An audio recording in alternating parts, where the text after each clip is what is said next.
አውሮፓ ኔሽንስ ሊግ የዜሮ ፍጻሜ ጨዋታዎች ትላንትና ነበሩ። ብዙ ጊዜ እንደዚህ አይነት ውድድሮች ይሄ የኢንተርናሽናል ብሬኮች ወይም ደግሞ የዚህ የዓለም አቀፍ የወዳጅነት ጨዋታዎች እንደው ትርጉም አልባ እንዳይሆኑ የውድድር መልክ እንዲኖራቸው በሚል ታስቦ ነበር የአውሮፓ እግር ኳስ ማህበራት ህብረት ያስጀመረውና በጨዋታዎቹ ያን ያክል እንደው ሳቢ ያልሆኑ በደረጃቸው እንደው በትልልቆቹ ውድድሮች ደረጃ ያልሆነ ይመስል ነበር። ትናንትና ግን የነበሩ ጨዋታዎች እንደዛ ነበሩ። በጣም አሪፍ ጨዋታዎች፣ በርካታ ጎሎች የነበሩባቸው ጨዋታዎች ናቸው። የመጨረሻ ደቂቃ ድራማዎች፣ የመለያ ምቶች ጭምር የነበሩባቸው ጨዋታዎችን ተመልክተናል። ፈረንሳይ ከክሮኤሺያ ለምሳሌ በመለያ ምት የተጠናቀቀ፣ ስፔን ከኔዘርላንድስ በተመሳሳይ በመለያ ምት የተጠናቀቀ። ደግሞ እነዚህ ሁለት ሀገራት በተለያዩ ዓለም ዋንጫዎች ላይ ለፍጻሜ ተገናኝተው የነበሩ ናቸው። ጀርመን ከጣሊያን በጣም ሌላ አስገራሚ ጨዋታ ነበር። በመጀመሪያው አጋማሽ ያለቀ ይመስል የነበረው ጨዋታ በሁለተኛው አጋማሽ ጣሊያን ነፍስ የዘራችበት አይነት ነበር። እነርሱን ጨዋታዎችም እንመለከታለን። አጫጭር ጉዳዮችም እንደዚሁ ይኖሩናል። የዩቬንቱስ አሰልጣኝ ቲያጎ ሞታ ከዚህ በኋላ የዩቬንቱስ አሰልጣኝ ነበር ነው የሚሆነው። ትናንትና ተሰናብቷል። ኢጎር ቱዶር በጊዜያዊነት እርሱም በመተካት እንግዲህ የዩቬንቱስ አሰልጣኝነትን ተሹሟል እስከ ውድድር ዘመኑ መጨረሻ ድረስ። ከዛች የተለያዩ ጨዋታዎችም ይኖራሉ። ዛሬ የሚደረጉ የተለያዩ ጨዋታዎች ይኖራሉ። እነርሱንም እናነሳለን። የአፍሪካ ዞን የዓለም ዋንጫ ማጣሪያ ጨዋታዎችም እየተደረጉ ነው የሚገኙት። ጨዋታዎቹን ለመጠቃቀስ እንሞክራለን። የአውሮፓ ኔሽንስ ሊግ የሩብ ፍጻሜ ጨዋታዎች ትላንትና እንደዚሁ ተደርገው ነበር። በተለይ የዚህ የሊግ ኤ ከዚህ ከሊግ ኤ ያልፈው በጥሎ ማለፉ የተገናኙ ቡድኖች ማለት ነው።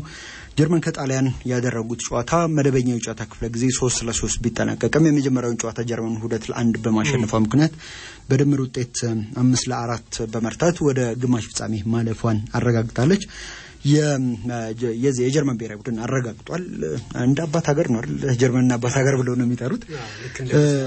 በትክክልም አሉ ሌሎችም ሀገራት እዚህ አፍሪካንም ጨምሮ። የዮዙዋ ኪሚ 30ኛው ደቂቃ ላይ የጀርመን ቀዳሚ ያደረገ ጎል ከፍጹም ቅጣት ምት አስቆጠረ። ጀማል ሙዚያላ 36ኛው፣ እንደዚህም ደግሞ ኪም ክሊንዲት 45ኛው ደቂቃ ላይ የጀርመንን እንደው ጨዋታውን የጀርመን ብሔራዊ ቡድን ጨዋታውን የጨረሰው መስሎ ነበር። ከዛ በኋላ በሁለተኛው አጋማሽ ምን ያክል ጎሎች ሊጨምር ይችላል ወይ ምናልባት ጣሊያን የመጽናኛ ጎል ታገኝ ሆኖ የሚል ጥያቄና ሐሳብ ነበር ሊኖርህ የሚችለው። በተለይ ደግሞ የጀርመን ብሔራዊ ቡድን እንደነበረው ፐርፎርማንስ ከጨዋታ ቁጥጥር፣ ከኳስ ቁጥጥር፣ ከሙከራዎች ብዛት ከዛ ባሻገር በመጀመሪያው አጋማሽ የጣሊያን ብሔራዊ ቡድን አንድም ሙከራ አላደረገም። አንድም ኢላማውን የጠበቀ ሙከራ አላደረገም ነበርና ያንን ፐርፎርማንስ ስታይ በሁለተኛው አጋማሽ እንደው በጣም የተለየ ነገር ቢፈጠር ጣሊያን አንድ ጎል ምናምን ቢያገባ እሱንም ጀርመን ሌላ ተጨማሪ ጎል ካላገባ ብለህ ነበር እንደው ልትገምት የምትችለውና ግን ሞይሰኪን 49ኛውና 69ኛው ደቂቃ ላይ ያገባቸው ጎሎች የጨዋታውን መልክ ቀየሩት። የጣሊያን ብሔራዊ ቡድን ፍጹም የተለየ ቡድን ይመስል ነበር በሁለተኛው አጋማሽ ከመጀመሪያው አጋማሽ አንፃር።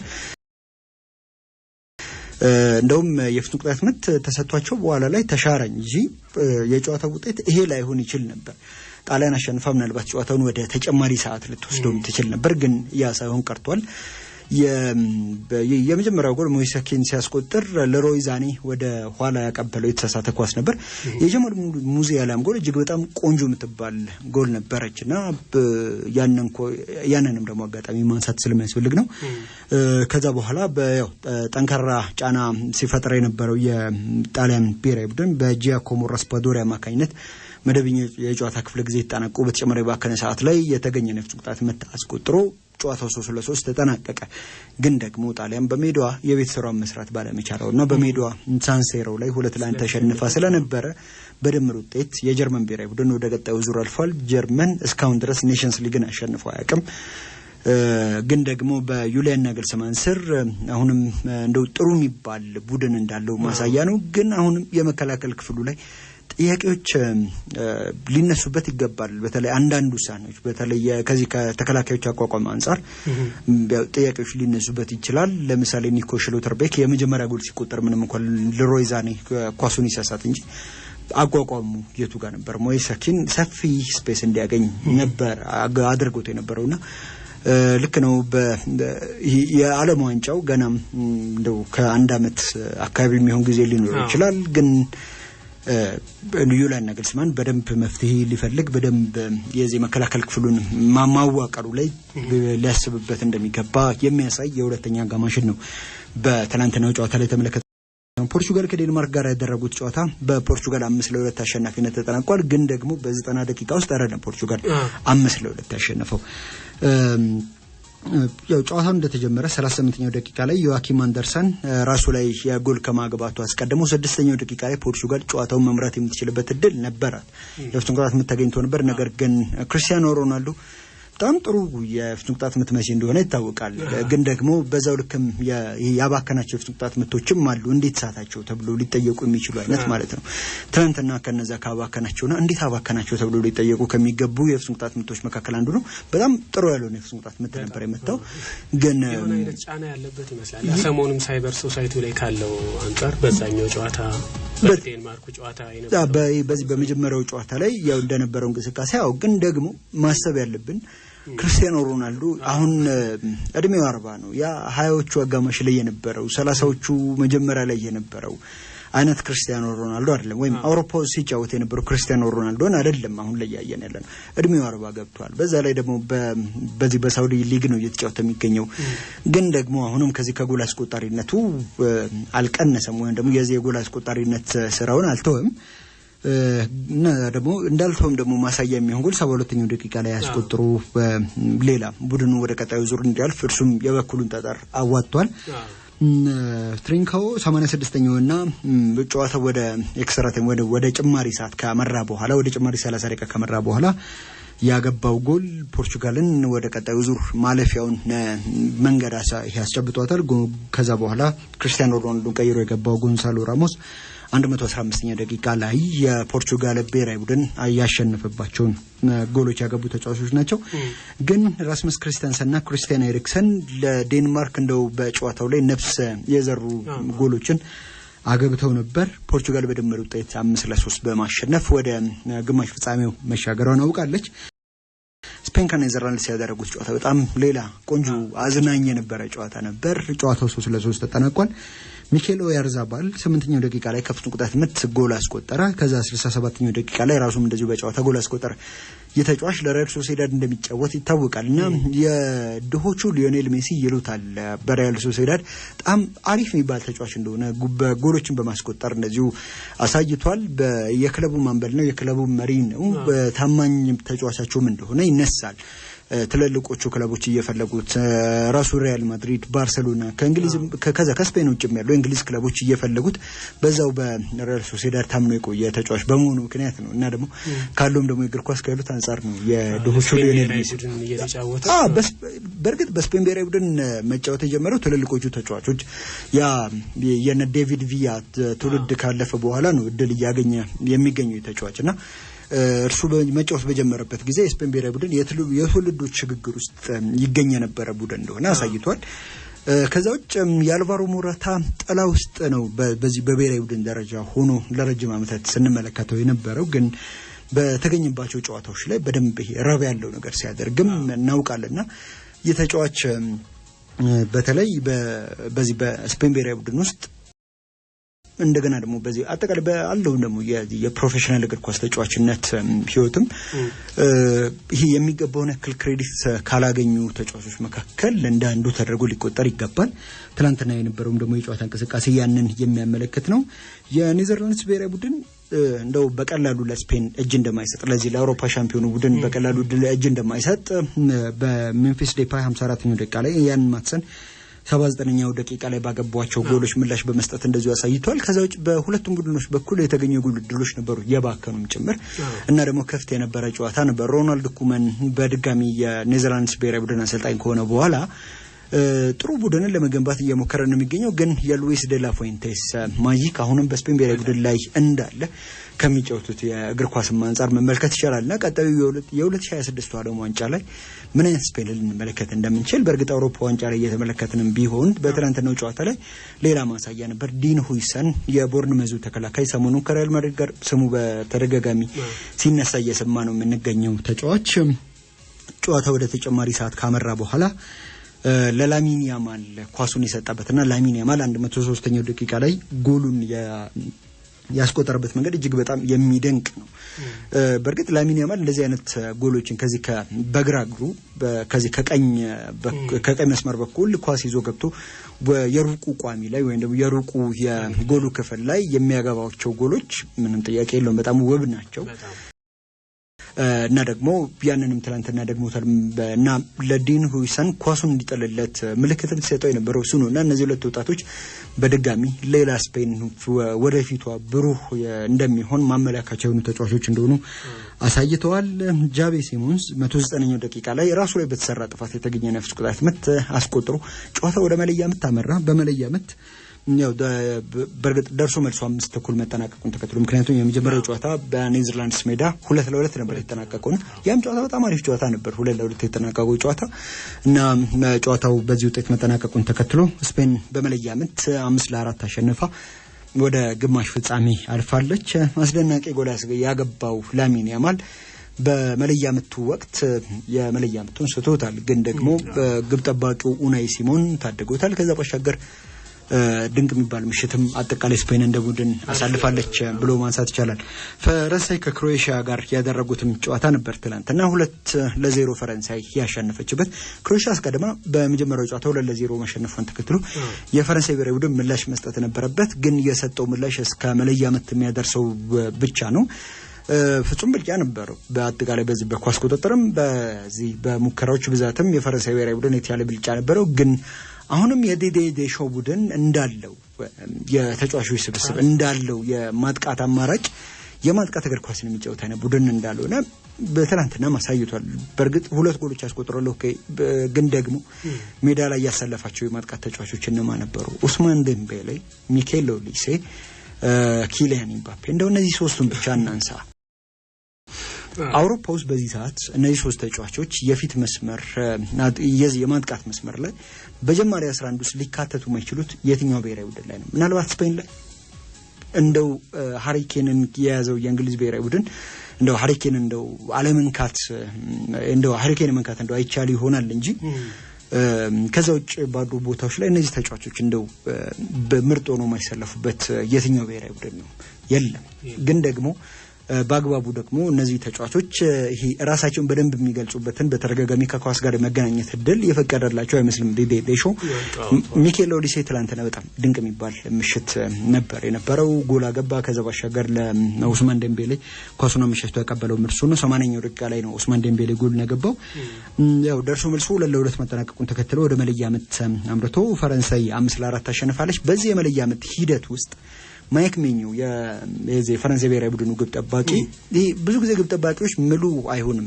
በዚህ በጨዋታ ሂደት ውስጥ ኳሶችን በማዳኑ በኩል በጣም ጥሩ የምትላቸው ግብ ጠባቂዎች የመለያ ምት ላይ ሰነፎች ይሆናሉ ወይም ደግሞ እንበዛም ይሆናሉ።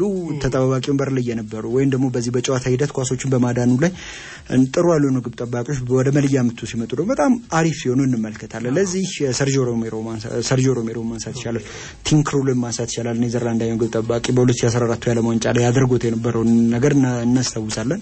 እና ትላንትና ግን ማይክ ሜኞ በሁሉ ረገድ ይሄ ምሉ የሚባል ግብ ጠባቂ እንደሆነ ልክ እንደነ ኢከር ካሲያስ እንደነ ኤድዊን ቫንደርሳን እንደነ በአይነት ግብ ጠባቂ እንደሆነ በትላንትናው ጨዋታ ላይ ማሳይቷል። 2 የመለያ ምቶችን አድኗል እና ጨዋታውም በፈረንሳይ አሸናፊነት ተጠናቋል። በፈረንሳይ 5-4 አሸናፊነት የግማሽ ፍጻሜ ድልድሉም ታውቋል። ጀርመን ከፖርቹጋል እንደዚህም ደግሞ ስፔን ከፈረንሳይ ጋር ይገናኛሉ። ያው የግማሽ ፍጻሜ ጨዋታዎቹ ጀርመን ላይ ግንቦት መጨረሻ ላይ ይደረጋሉ፣ በእኛ ማለት ነው። ግንቦት 27 እና 28 ላይ ነው ጨዋታዎቹ የሚደረጉት እና ያው ጥሩ ፉክክር የሚታይባቸው አይነት ጨዋታዎች እንደሚሆኑ ይጠበቃል። የዩቬንቱስ እና የቲያጎ ሞታ መለያየት በትናንትናው ዕለት ይፋ ሆኗል። በዚህ ውድድር ዘመን ነበር ያው በዚህ ውድድር ዘመን መጀመሪያ ነበር ከቦሎኛ አምጥተው የዩቬንቱስ አሰልጣኝ አድርገው የሾሙት 42 ጨዋታዎችን አድርጓል። ግን ደግሞ ግማሹን ያክል እንኳን አላሸነፈም። 18ቱን ነው የሸነፈው። ከመልበሻ ክፍሉ ጋር የነበረው ግጭት እንደዚሁ ብዙ መነጋገሪያ ነበርና የሚቀር መቼ ነው የሚፈጠረው ግን ደግሞ ያው መፈጠሩ አይቀርም ብለህ የምትጠብቃቸው እውነቶች አሉ ከነሱ መካከል አንዱ የቲያጎ ሞታ ሰንበት ነበርና ትናንትና ይፋ ሆኗል ኢጎር ቱዶር የቀድሞ የዩቬንቱስ ተጫዋች እስከ ውድድር ዘመኑ መጨረሻ ድረስ በጊዜያዊ አሰልጣኝነት ቡድኑን እንዲመራ ተሾሟል ከቡካዮ ሳካ ጉዳት ጋር በተያያዘ ምን አዲስ ነገር አለ የሚሉ ጥያቄዎች በርካታ ናቸው እነርሱንም እንመለከታለን በተለይ ደግሞ ቡካዮ ሳካ ከዚህ ከአገራት ጨዋታዎች ረፍት መልስ ወደ ሜዳ ሊመለስ እንደሚችል አስቀድሞ አሰልጣኝ ሚኬል አርቴታ ሲናገር ነበር ከዚህ ከተጫዋቾች ጤንነት ጋርም በተያያዘ ከዚህ ከአገራት ጨዋታ መቋረጥ በየዚህ የክለብ እግር ኳስ ለአገራት ጨዋታ ከመቋረጡ አስቀድሞ በነበረ የመጨረሻ የመግለጫው ላይ እንደዚሁ ሲያነሳ ነበር ሀያኛው የዓለም የቤት ውስጥ አትሌቲክስ ሻምፒዮና በቻይና ናንጂንግ ከተማ ሲካሄድ ቆይቶ ትላንትና ተጠናቋል ኢትዮጵያ ትላንት ተጨማሪ ሜዳሊያዎችን አግኝታለች በሴቶች 1500 ሜትር ጉዳፍ ጸጋይ የወርቅ ሜዳሊያ አሳክታለች ጉዳፍ ርቀቱን 3 ደቂቃ ከ54.8 ሰከንድ በሆነ ጊዜ ያጠናቃ የሻምፒዮናውን የዚህ የዓለም የቤት ውስጥ አትሌቲክስ ሻምፒዮና የ1500 ሜትር ክብረ ወሰንን አሻሽላም ጭምር ነው ያሸነፈችው ድርቤ ወልተጂ የብር ሜዳሊያን አግኝታለች ጉዳፍ የነን ውድድር ይሄ ለየት ባለ የበላይነት ነው ከመጀመሪያው አንስቶ የሮጣችውና ያጠናቀቀችው ልክ ምናልባት 2016 እንደ አውሮፓውያን አቆጣጠር በብራዚል ሪዮ ዲ ጄኔሮ በተካሄደው ኦሊምፒክ የሴቶች 10000 ሜትር ውድድር ላይ አልማዝ አያና የዓለም ክብረ ወሰንን ስታሻሽል የዚህ የውድድሩን ሁለተኛ አጋማሽ በዶሚኔት ባደረገችበት ወይም ደግሞ